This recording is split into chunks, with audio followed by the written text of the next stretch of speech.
Om Shanti. Good morning.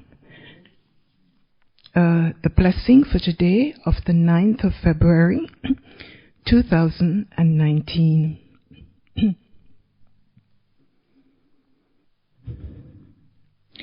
May you be a true Raj Rishi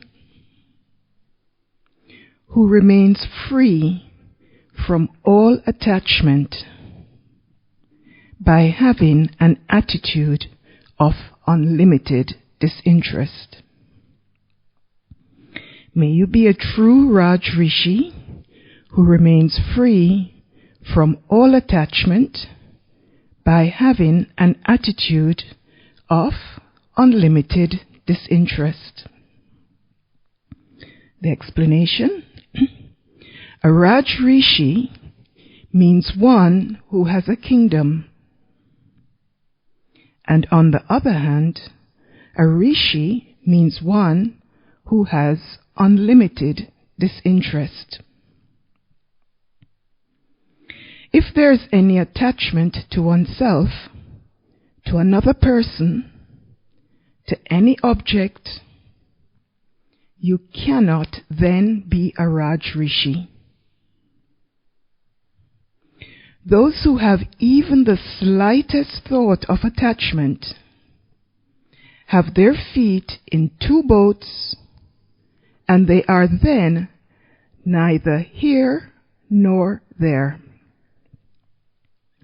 So become a Raj Rishi, have unlimited disinterest, that is, belong to the one Father and none other. Make this lesson firm. Okay, for me, the Raj Rishi only meant a pure person. So I had to do some research on this to find out what a Raj Rishi really was. In researching it, the information was very interesting.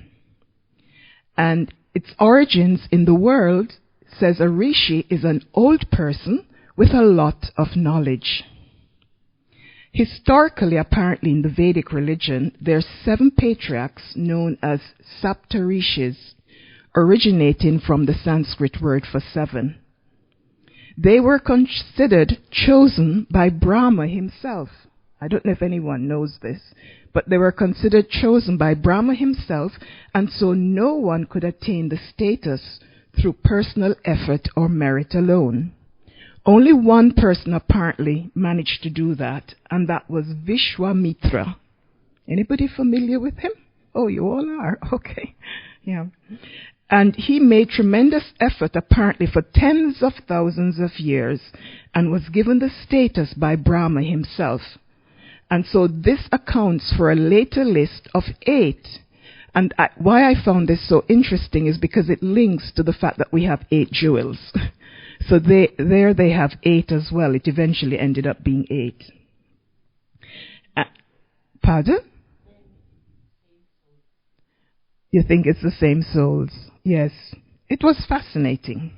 They were considered the highest because they understood Brahman. They're not influenced by the cycle of life and death or karma.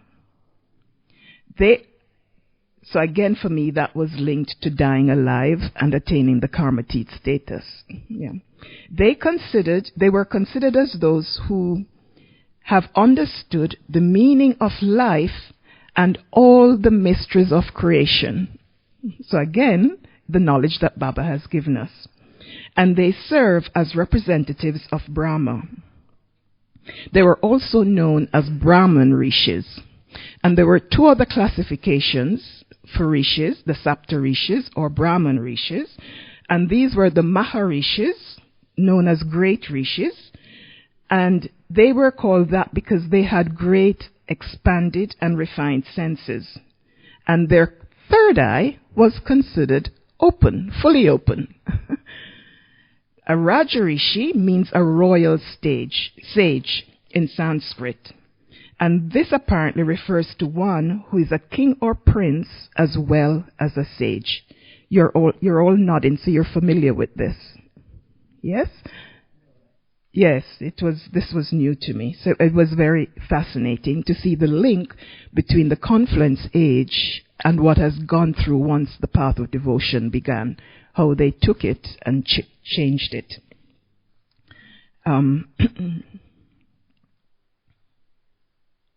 So our current understanding, again through my further research, is that Raj, as in Raj Yoga, can mean king, sage, royal. It also has the meaning of self-sovereign, world sovereign, seated on the immortal throne of the forehead. This would be indicated. And seated on the heart throne of Bapdada. On the other hand, Rishi is pure, a pure soul. This is a complete renunciate, having none but one, and having unlimited distaste for the entire world, or the material world, I should say, and being a humble world server. Such a person would be constantly bodiless, without constant meditation and a constant donor.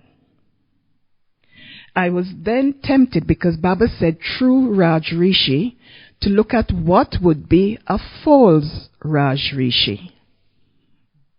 Anyone wants to think about that a little bit? Because till you attain that, what are you really? Would you be considered a false Raj Rishi?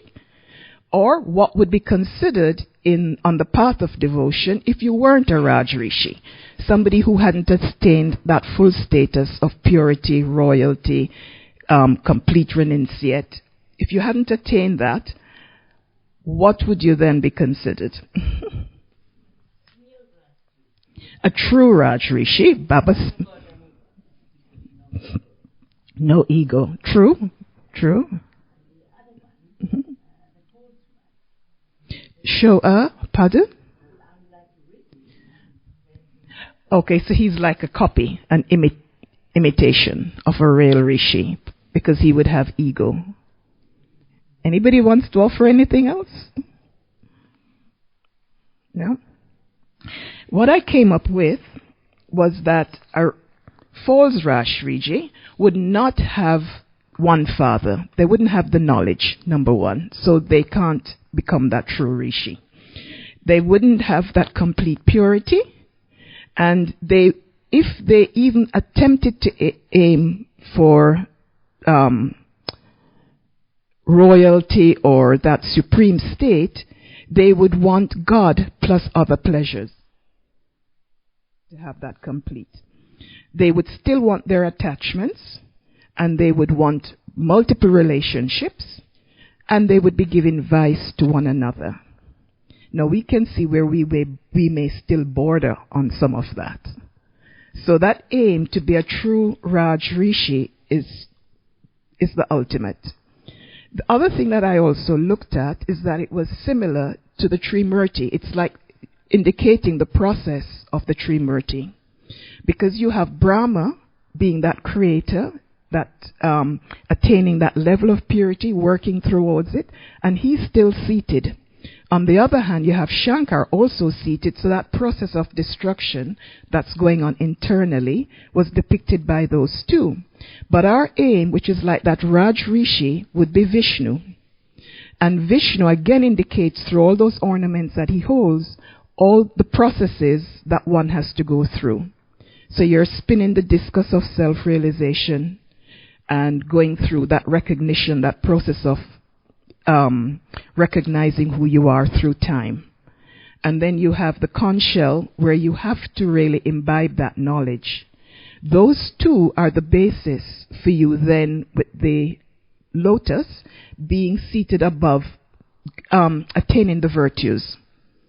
And the mace, on the other hand, would be you having that self-sovereign, representing the self-mastery and attaining the powers.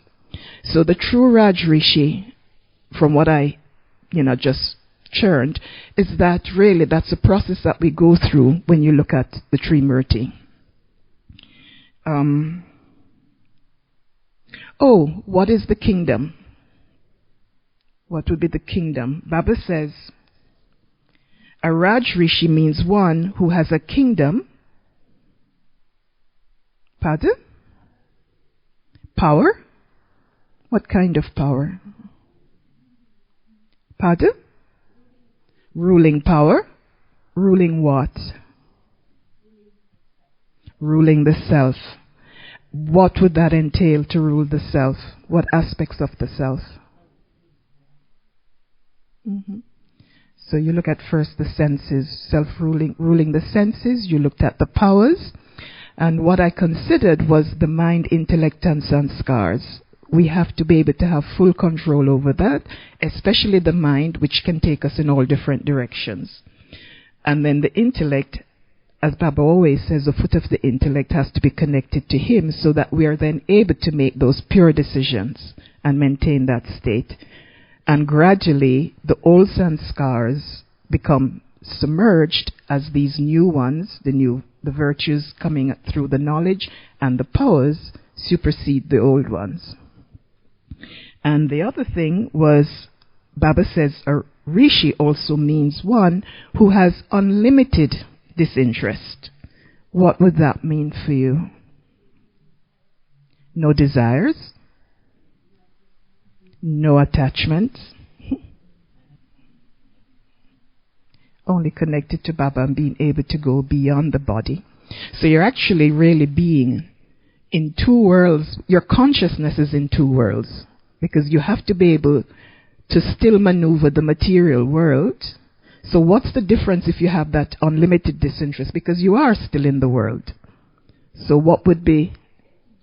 You're detached. And what does that mean, to be detached? Clear from the vices. How do you attain that, though? What is it that you have to be able to do? That's between people. Okay.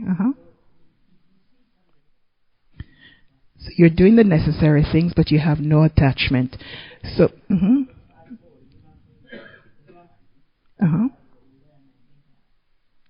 So you'll be guiding, etc. But when you're using that word detachment, it's actually referring to the emotions. Because you can still indicate that caring with the face, you'll still do all the right things. Otherwise, they would say, what's wrong with Brahma Kumaris? So you're still indicating all of that externally. But the key point for me anyway, for detachment, at that unlimited disinterest, you're not being disturbed internally. So it's that, you're stable, that's it. And Bible says if there's any attachment to oneself, to another person, to any object, you cannot then be a Raj Rishi.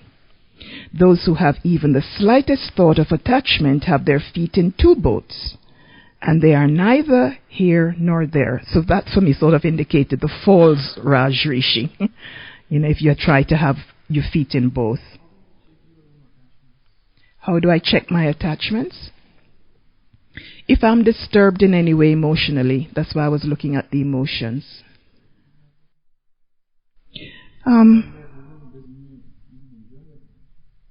Someone may enjoy the attachment. But that's the pleasure, isn't it? Yeah. It is attachment, but it's not the knowledge. So if you're having that closeness, okay, as I said, for me. I haven't gotten to the depth of the ocean as yet. So at this point, I look at emotions. If I'm emotionally disturbed, I understand what you're saying, that if they're still close to each other, but they're not emotionally disturbed, but what about the pleasure? Because if they're close to each other in that way, isn't there that pleasure? So how would they know if they're deeply attached? How would they know that there's that attachment? So then my question would be, are they able to hold one and none other between them? So then that's how you would know you're attached. Okay. Because the most important thing is to be able to have that one and none other. And a good method sometimes that I think of is, Baba, let me experience her through you and let her experience me through you. Yeah. So it's good. It's a good yukti to hold.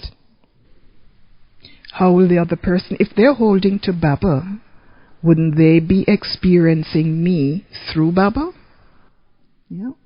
Because if I'm keeping one and none other, I'm keeping that point between somebody and myself, then that's first of all where the harmony comes. And then that person, if they're not doing that, at least Baba is in the middle to take care of the relationship. Correct or not correct? Yeah. Yeah. Okay. What else I looked at was... Oh, Baba spoke of the future, the kingdom. We only looked at one kingdom. The other one, what is the future kingdom? The inheritance that we're getting from Baba. Because that's really what a Raj Rishi also attains.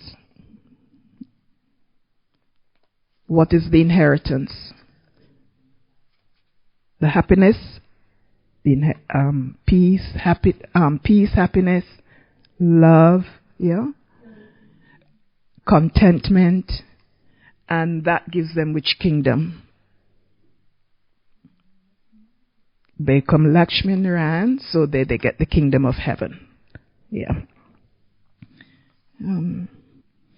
Yep, I think that's it. Our lives become valuable when we attain this. And for me, again, it's summed up through the Trimurti and sort of comparing the two Raj Rishis.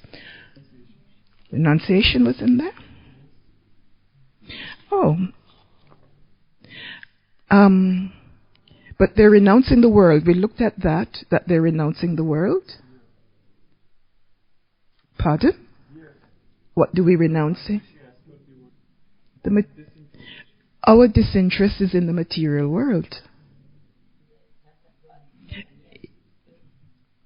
Yes. So are you saying there's a difference? Mm-hmm. We're renouncing the world? Renouncing everything of the world? Renouncing the world? Ah, okay.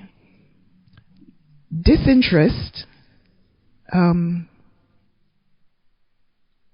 You would have had interest in something previously, and then it no longer attracts you. Yes?